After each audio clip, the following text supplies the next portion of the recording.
Hello everyone and welcome back to the channel.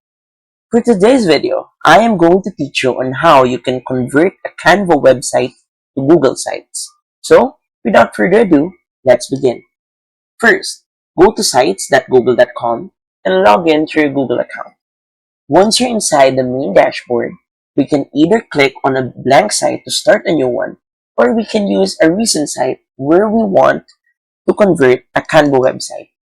So, let's click this recent site that I have made. From here, we're going to go to the right corner or right panel and click on embed and click on embed code. Now, open a new tab and go to canva.com and log in on your account.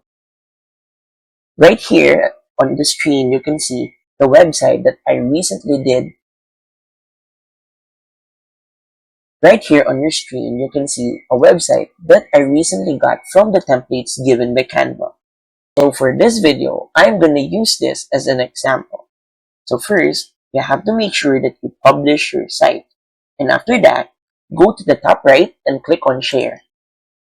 And then scroll down a bit and click on see all.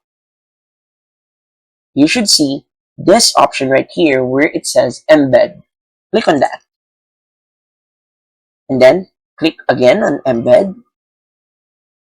And after that, there would be two links that we can copy, but we're going to use the HTML embed code. So copy that and then go back to Google Sites and paste the code right here and click on next. Click on insert. Wait for a few seconds, and just like that, the Canva website that I got from the templates given by Canva is now on my Google site. And that's it. So, if you find this video helpful, please don't forget to click like, share, and subscribe to the channel for more helpful video tutorials. See you in the next video. Bye!